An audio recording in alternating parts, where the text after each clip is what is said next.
augalas. Čia vat, kiek pas tave minuso buvo? Šalta iš tiesų? Kiek to šalčio Pas mus didžiausias buvo -9. -9. Jo.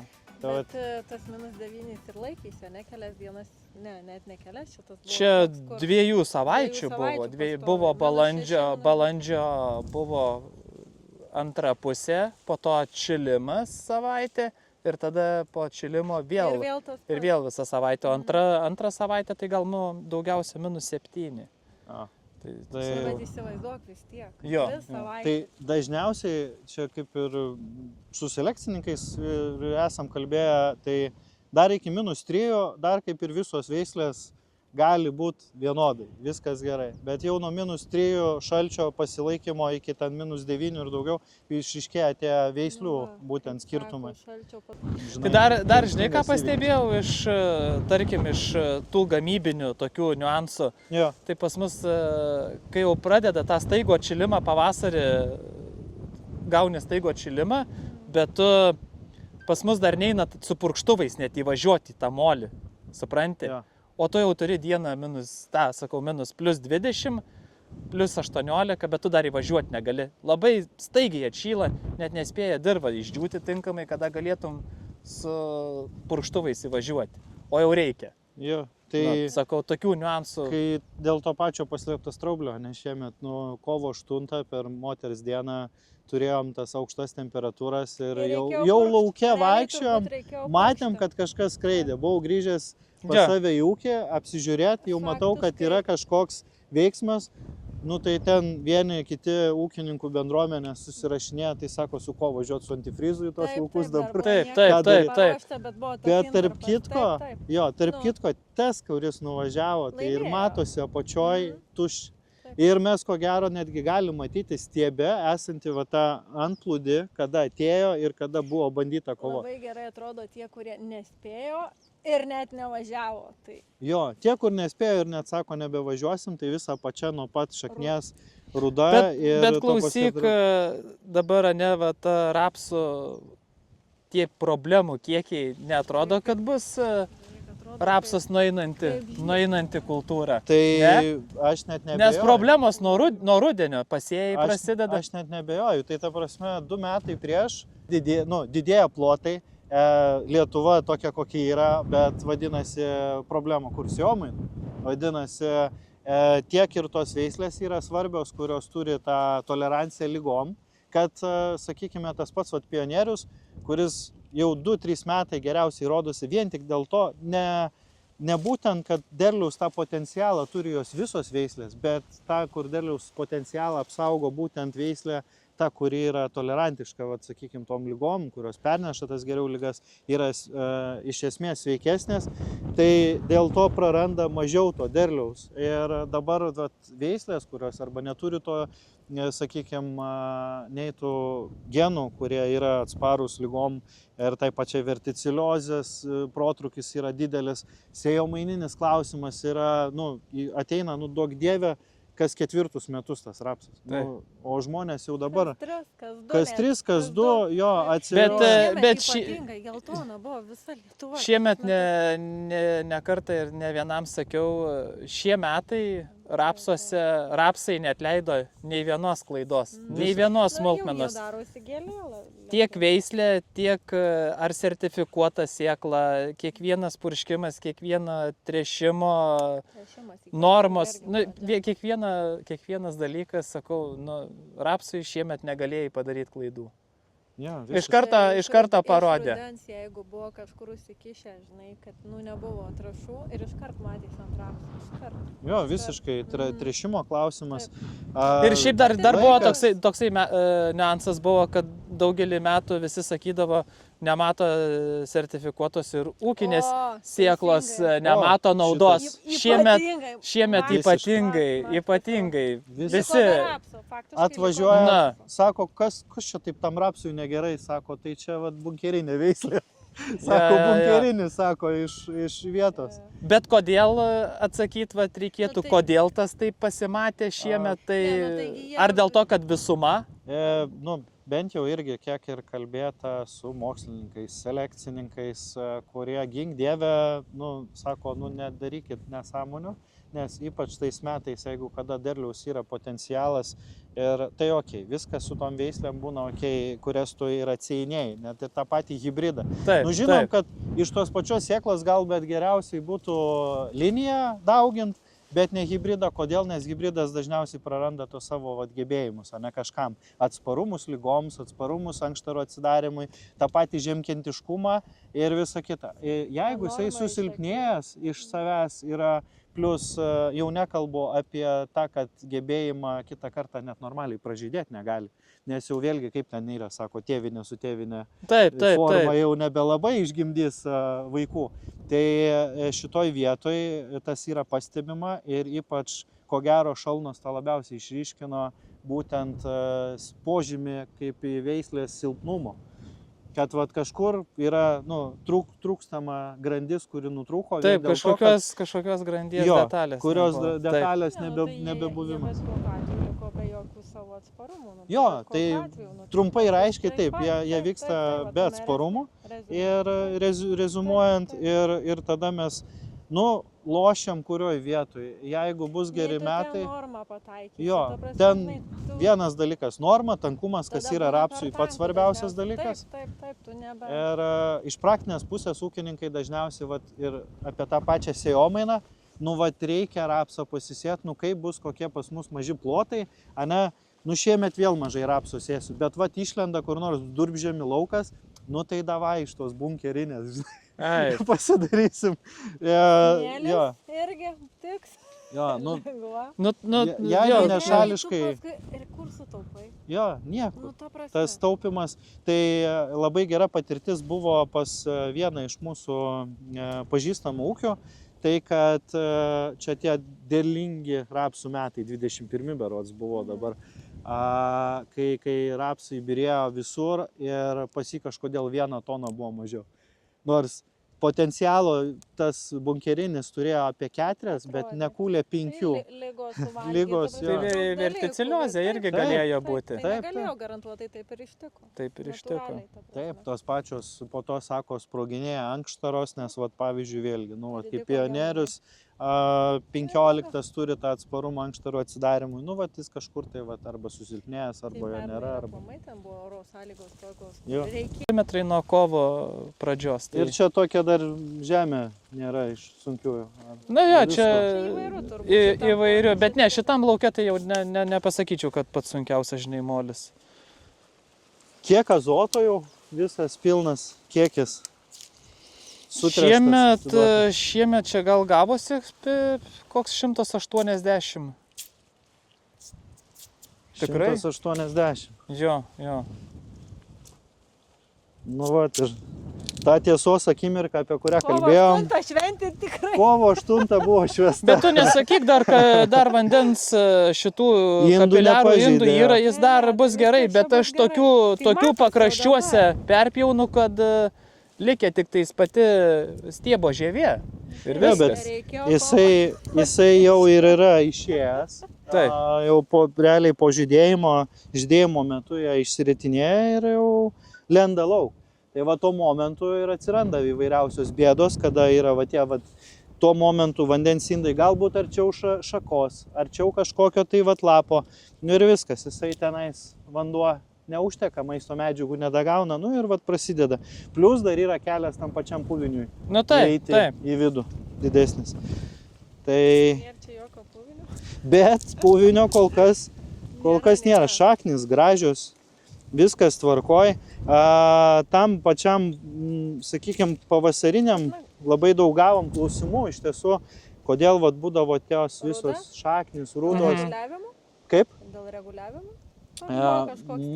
Manimas buvo ir su vienais, su kuo kalbėjom, kad būtent per agresyvų saugimo reguliatorių panaudojimus galėjo iššaukti būtent tą maisto medžiagų nepasiemamumą, sakykime, blokavimą. Gal boras, gal ten dar kažkas. Jo, visi galvoja, tai elementariausias dalykas pamačius puvinį, kad tai yra boro trūkumas, ar ne, bet dėl ko to boro neįsisavina, nors jisai būna duotas ir duoti 2 ir daugiau litro, tai ko gero reikėtų vertinti tą momentą, kai mes sustresuojam smarkiai tą augalą ir tų maisto medžiagų jisai nesugeba nesugeba įsavinti. Bet nu, šiaip įdomiausia, kad tikrai ne visur buvo tas būtent. Ne, tikrai ne visur.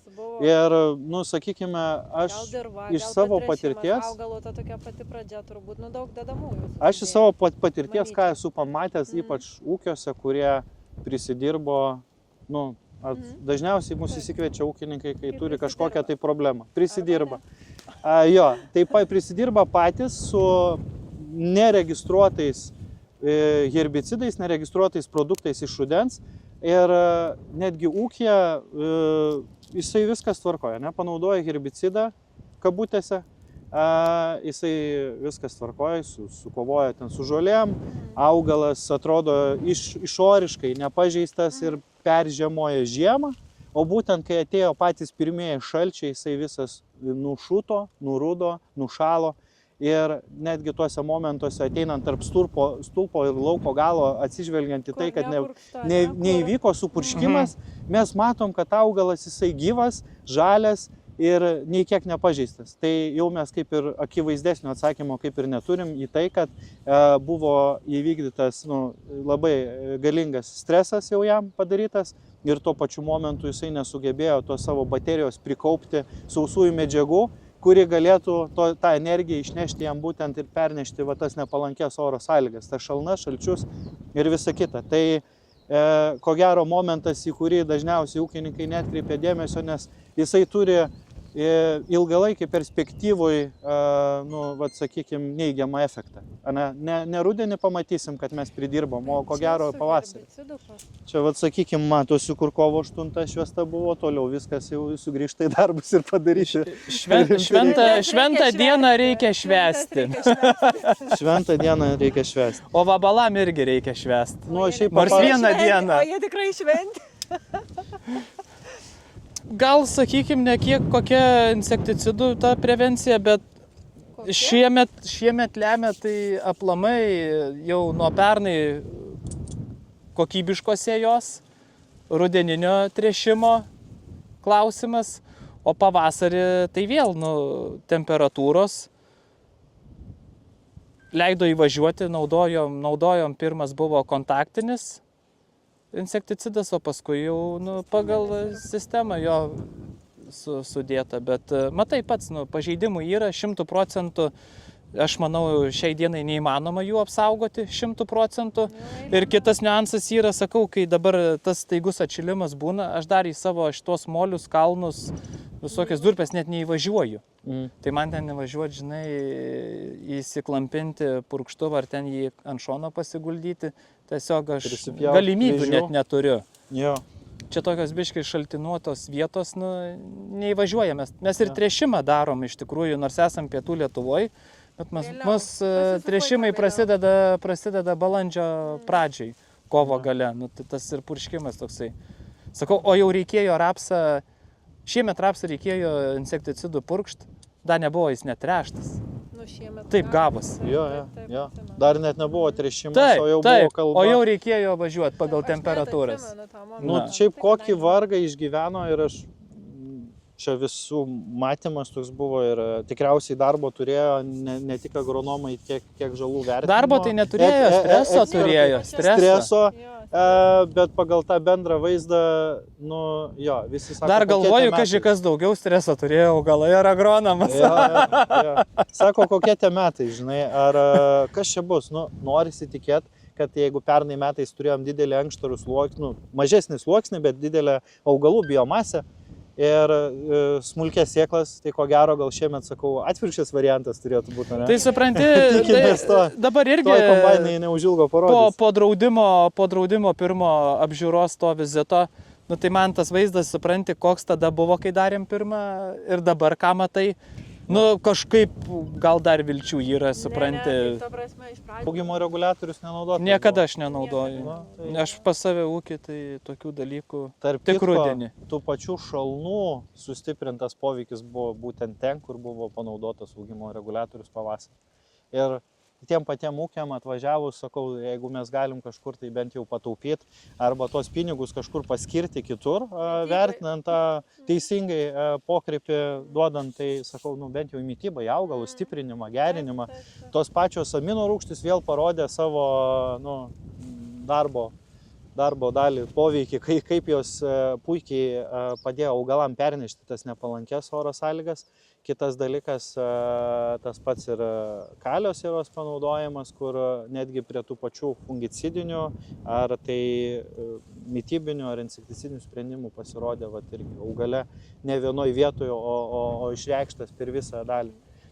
Būtent dėl savo to gebėjimo pernešti maisto medžiagas, paduoti sierą, paduoti azotą, ypač tuo momentu, kai buvo šalta ir mes dar pavasarį ilgą laiką pragyvenom be to paties azoto kiekio. Negalėjo augalai pasimti, nes turėjom šaltą dirvožemį. Taip. Ką matom dabar ant vasarinių kultūrų, buvo šalta, pasėjo, įtrėšiam, padavėm visą azotą ir tik tai gavom šilumos, drėgmės ir visi augalai nusidažė juodai.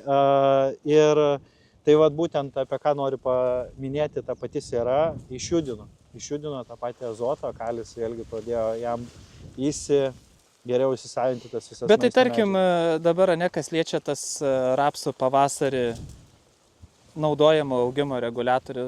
Mano mintim ir filosofija leist rapsui augti laisvai ir nestresinti jo. Mano tokia mintis, nes jis tas pats iš savęs šakojasi. Ta filosofija teisinga. Tai, bet sakau, nežinau. Su tavim sutinkam. Tai šiemet sakau, visos veislės tikrai ant metro mažesnės, bet vėl ankštarų atrodo yra. Bus matyti. Sluoksnis yra, jisai gerai užsinešęs. Kaip ten, katę paleisti?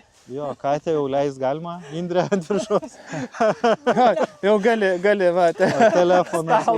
Stalą gali pasidaryti. Kepurę, žinai. Laptopą. Jo, tai ir tas nereguliavimas, kaip visi ėjo skalambio, čia reguliuokit, nesvarbu šalnos, nešalnos, mums reikia tolygesnio, jisai pakankamai tolyg. Viskas. Netgi dėl to, bet šiemet žydėjimas nenori. Jeigu mums nukirto viršutinę ir gauti centrinę žiedino dalį ir tą apikalinį dominavimą nutraukė, tai mes automatiškai gavom tų šoninių šakų. Bet rapsas kaip augalas iš savęs, jisai tą turi regeneraciją, jisai tarkim truputį paimk vieną lauką, papuola skirtingo dirvožemio. Jis visada turės tą netolygę brandą ir pas mus jau, nežinau, 5 metai tą praktiką darom, supranti. Pirmiausia, nusikulėm kviečius, o tada važiuojam į rapsą. Tada visos ankštaros, visi, kaip sakau, ankštarų aukščių lygiai būna pribrendę, susivienodinę. Aliejus sukauptas, svoris yra ir dar ypatingai, jeigu turim tą ankštarų atsidarimo geną, tą toleranciją išbyrėjimų mes galim skubėti gaudyti kokybę kviečiuose, negu lėkti į rapsą ir... Jis jau būna nusikūlę. Geriausia tai, kai dar yra apdraustas. Jo, sakau. Bet norisi nusikulti tą savo ir turėti būtent šitai. Tai, wow. Antrokai. Matai, jo čia biški, kad taip ta forma tokia jau... Su kakučiais. Jau su kakučiais. Su organika. Ne, reikėjo išvežti sandėlius, bokštus dezinfekuoja, tai reikėjo, pasidėti. Pašiaušėlį, ačiū Dievui, šitam laukia jo nėra, bet tai labai atsargiai tikrai pastebėjom, kad plinta jau ir net su sertifikuotom sėklom šitas dalykas.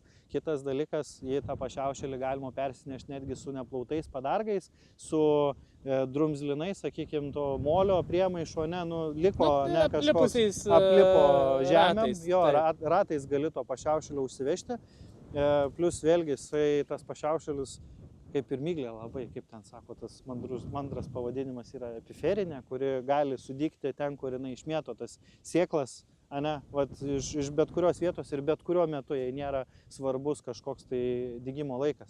Sako, sujudinė tu pašiaušėlį ir toj vietoj dar vienas pasipila iš karto papildomai. Tai aišku, nežinau, ką kalbėjo kolegos draugai iš BASFO, bet ko gero ateidinėja po truputį jau į rinką ir ko gero gal artimų metų dar nėra aišku, kada bus produktas, kuris efektyvus turi efektyvų dirvinį veikimą prieš tą būtent pašiaušelį.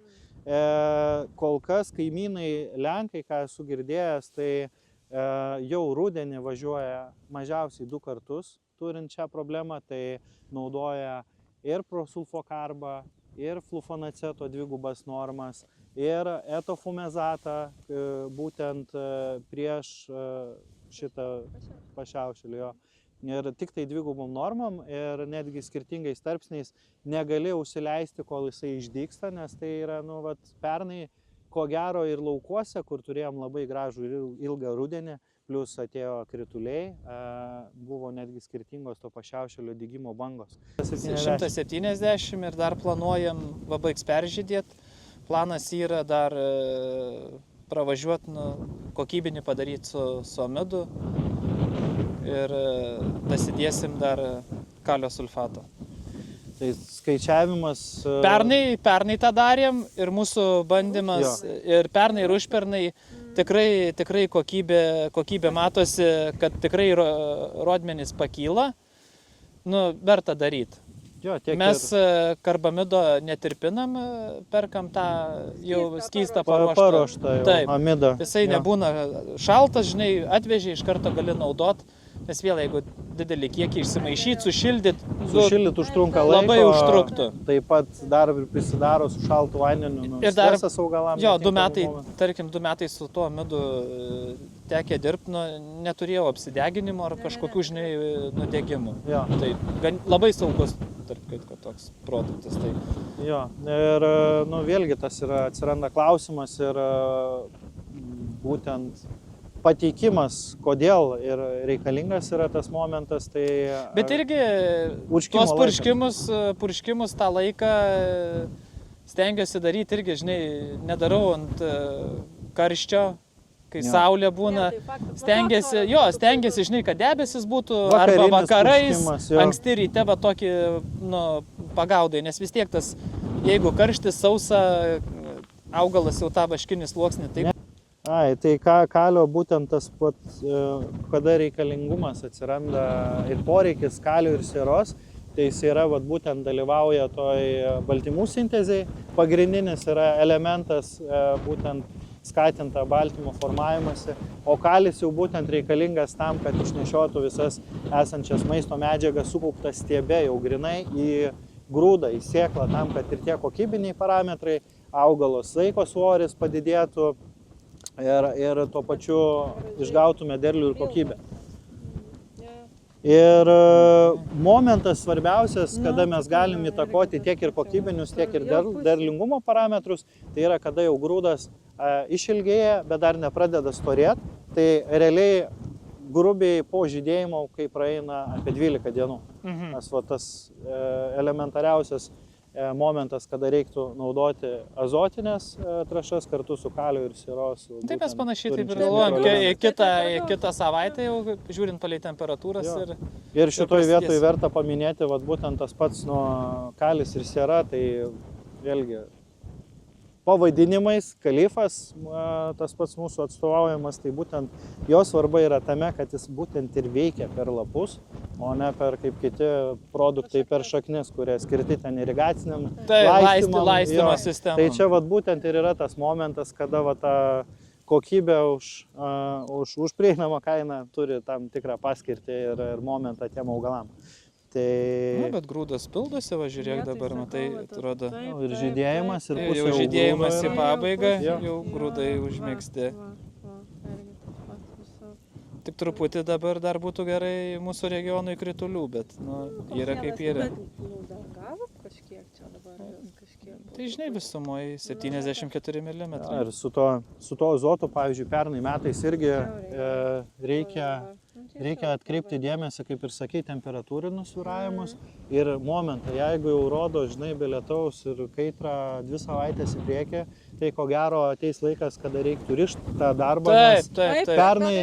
Pernai būtent ankstyvos veislės, tos, kurios jau pradėjo tą brandą ir tą grūdo ilgėjimą ir kada atėjo tas momentas tiem purškimam, ten ir pasimatė poveikis būtent šitų purškimų kokybinių gerinimo, nes vėliau, kur ūkininkai nuvažiavo į vėlyvesnės sėjos laukus arba ten, sakykime, ta branda jau buvo pažengus jau tolyn ir sutapo su sausra, su karščiais, tai iššaukė tą vandens garavimą ir nusidegino augalus. Tai sutraukė grūdą, o ne jį išstambino ir netgi nudžiovino lapus. Tai čia gaunasi tas atvejis, kai kartais geriau nieko nedaryti, negu kažką daryti. Jo, tai čia ir už tai reikia labai atkreipdėmėsi, o ne aklai daryti darbą dėl švento reikalo. Ir tai dar, žinai, šiemet irgi dabar vastoju tose kviečiuose, žinai, atrodo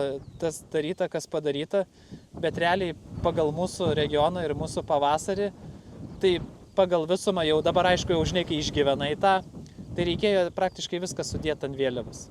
Šiemet. Taip turėjo būti, nes tie visi tos temperatūrų tokie šuoliai ir reikia daryti ir taip, ir tas anas, tokio žodžio, tai praktiškai reikėjo, paskutinis lapas buvo išlindęs, tada galėjai dėti ir herbicidus, ir fungicidą, nes viskas sušoko į vieną vietą, temperatūriniai režimai neleido anksčiau pasidaryti darbų, bet dar kaip nida, tai ir sureguliuota ir kad atrodo tiesiai kaip stalas.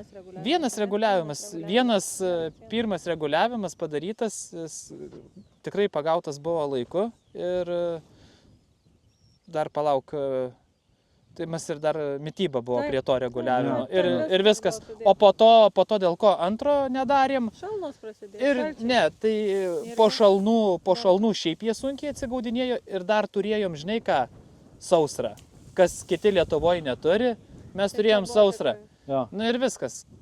Kam tada daryti, supranti, jie jau taip stresavo. Sausra, žiūrėk, nesutrukdė, vis tiek dar ir miltligės nemaža kiek. O ar matei šiemet Nida be miltligės? Ne, mačiau ir etaną su miltligė, ir Nida miltligės metai jo sutapo, kada mes turėjom ir Skagenė gerai paieškojęs galėjai miltligės. Kuris yra netgi atsparus jai. Bet šiaip kaip veislė šiemet 3 metai Nidai pas mus auginama, tai kad aš joje būčiau matęs miltligės, niekada net tiek, kiek šiemet, tai nesuprasi, kas iššaukė. Bet jinai turi tą lepumą būtent jai. Aš tai turėjau, kur buvo, kad... Taip, bet šiaip, sakau, kažkaip to net nepastebėdavau, arba jos buvo labai nedaug, arba tiesiog tiek nedaug, kad net netkreipi dėmesį, bet šiemet tai tiesiog eini ir krenta į akis, žinai. Kur dar tankumas, ventiliacijos kiekis netoks didelis, drėgmė vis tiek laikėsi ilgą laiką, nes aukštų temperatūrų neturėjom, nebuvo garavimo ir buvo palankus į momentas vėsų ir yra drėgmės. Tai čia tosai idealu, ypač dar tokiam veislėm, bet tai kokie sprendimai buvo priimti vėliavinio lapo metu, fungicidiniai, ar važiavai plyštančios varpos metu, ar tik ant vėliavos, ar darei tą fuzariozinį purškimą? Ne, išplaukėjo vėliavinis lapas, pilnai įsisukęs, padarėm fungicidinį purškimą, o dėl fuzariozės tik tais nusipurškėm pačią vėliaviausią veislę Skageną pas mūsų ūkį, nes kadangi ateis į paskutinį javapjūtės laiką, tai... Tam, kad kažkiek pratemptume kad vėliavinį lapą apsaugą. Vėliavinį dalinai ir dar supranti vis tiek paskiausiai kulsis, tai daugiausiai gaus ir varpa kritulių, tai su ta intencija, kad biškai apsaugot. Bet iš tų turimų veislių Etana, Nida, keramikas nėra ten labai jautrios fuzariozijai. Aš labiausiai, jeigu turėtų sunerimti dėl fuzariozės, tai manau informerio augintojai. Ta pati vakar buvau kaime, tai susižiūrėjau, sakau tėvukui, vieną bent purkštuvą išvažiuoja, nes ten, dėl viso ko, sakau, nes jau jinai ar sausa, ar lyja. Informeris visada yra, kai sušaudyta. Jisai nelepus lygoms išskyrus fuzariumą. Būtų ideali veislė, jeigu biški kokybiniai parametrai būtų didesni ir jeigu to... Su tom veislėm visada taip yra. Jeigu viskas gerai, tai tada gula. Arba jeigu viskas gerai, tada įšala jau. Arba nekokybiška. Arba nekokybė, bet tokios vienos... Idealios dar nėra. O tai nuo tos pačios miltligės lenderio pavyko gauti ar Ne, tai jau kitais dabar sprendimais? Nidai įvyko, buvo numatytas vienas fungicidas, Jūs bet įvyko korekcija ir dariau mišinį Forapro. Forapro, jo. Nes tiesiog Lipo per viskas. didelis kiekis buvo, kad ją palikti ir nieko nedarytos miltligės, tai teko koreguoti. Nida. Nes sakė, kiti distributoriai pritrūkom, neturėjom, ne visais metais tos miltligės, jo. Girdėjau tokių irgi gandų, kad sakė 7 metai nereikėjo, visada sandėliuose stovi. Ir tipo, kaip kodėl jūs neprisivežėt ir neturit, nu, tai sako, tiek metų nereikėjo. Tai Jo, kas sunku galvoja, nuspėt. kad čia bus tokia sąlyga. Jo, nuo 2 metų nebūna.